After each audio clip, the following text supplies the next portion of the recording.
نحمدہ و نصلی علی رسول الکریم عن ابن مسعود رضی اللہ تعالی عنہ عن النبی صلی اللہ علیہ وسلم قال المرأۃ عورۃ فاذا خرجت استشرفها الشیطان رواہ ترمذی۔ برادران اسلام، معزز سامعین حضرات، السلام علیکم ورحمۃ اللہ وبرکاتہ۔ میں آج کے اس مختصر سے بیان میں اپنے سامعین کے یہ بات گوشگزار کرنا چاہتا ہوں کہ عورت کو پردہ کرنا چاہیے اور پردے میں رہنا چاہیے عورت۔ اس سلسلے میں نے جناب نبی کریم صلی اللہ علیہ وسلم کا ایک ارشاد تلاوت کیا ہے۔ حضرت عبداللہ ابن مسعود رضی اللہ تعالی عنہ راوی ہیں، فرماتے ہیں جناب نبی کریم صلی اللہ علیہ وسلم نے ارشاد فرمایا کہ عورت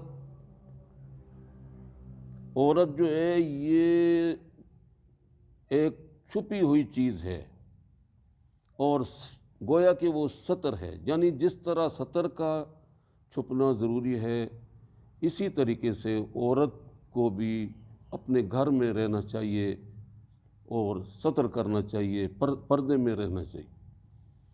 اور فرمایا کہ جب وہ گھر سے نکلتی ہے تو شیطان اس کو تاکتے ہیں اور اپنی نظروں کا نشانہ بناتے۔ عربی زبان میں عورت اس چیز کو یا پھر جسم کے اس حصے کو کہتے ہیں کہ جس کا چھپانا ضروری ہو اور اس کا کھلنا جو ہے وہ معیوب سمجھا جاتا ہو، برا سمجھا جاتا۔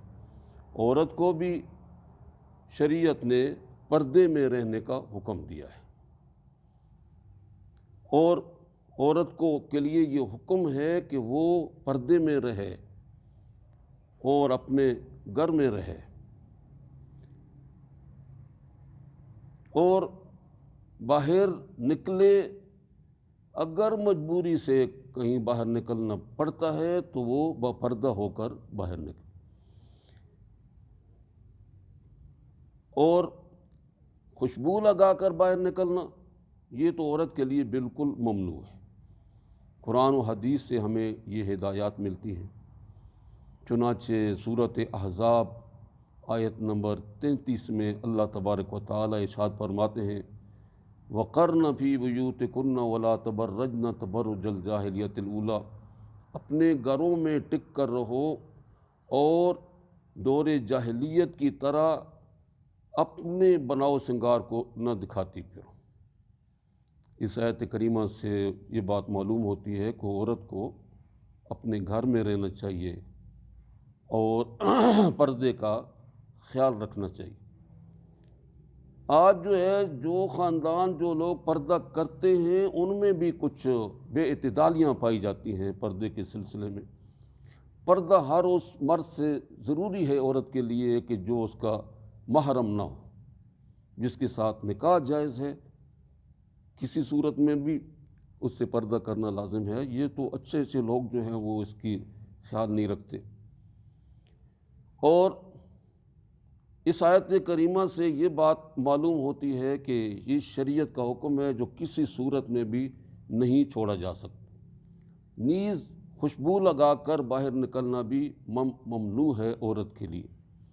ابو داؤد شریف کی حدیث ہے، جناب نبی کریم صلی اللہ علیہ وسلم نے ارشاد فرمایا المرأۃ اذا استعطرت فخرجت علی القوم لیجدوا ریحها فہی کذا وکذا، عورت جب خوشبو لگا کر مردوں کے پاس سے گزرے تاکہ وہ اس کی خوشبو محسوس کریں تو وہ ایسی تیسی ہے، یعنی زانیہ ہے۔ تو یہ گزشتہ دنوں میں جو انڈیا میں واقعہ پیش آیا کہ کالج کی طالبہ حجاب پہنے ہوئے کالج جا رہی تھی، ہندو غنڈوں نے اس کا گھیراؤ کیا اور اس کو حجاب اتارنے پر مجبور کیا، لیکن اس نے جرأت دکھائی اور اللہ اکبر کے نعرے لگاتے ہوئے کالج میں داخل ہوئی۔ یہ ایک بڑی عظیم بات ہے، اس نے عظیم جرأت کا مظاہرہ کیا ہے۔ اگر اسلامی ممالک میں عورتیں حجاب کی پابندی کریں تو وہ اتنا کمال نہیں ہے، اگرچہ یہاں بھی کچھ مادر پدر آزاد عورتیں ایسی ہیں جو عجیب عجیب نعرے لگاتی ہیں، نعوذ باللہ، لیکن بہرحال ان کی تعداد تو بہت ہی کم ہے۔ لیکن انڈیا جیسے غیر مسلم ملک جہاں حجاب پر پابندیاں لگائی جا رہی ہیں اور ایسی باتیں کی جا رہی ہیں، اس میں ایسی پابندی اور جرأت کا مظاہرہ کرنا یہ واقعی بڑی قابل داد بات ہے، اور ہم اس کی جرأت کو سلام پیش کرتے ہیں، اور ہم یہ دعا مانگتے ہیں کہ اللہ تبارک و تعالی ہمارے خواتین میں بھی احکام اسلامیہ پر جان قربان کرنے، مٹ مرنے کا جذبہ نصیب فرمائے۔ اللہ تبارک و تعالی عمل کی توفیق عطا فرمائے۔ وآخر دعوانا الحمد للہ رب العالمین۔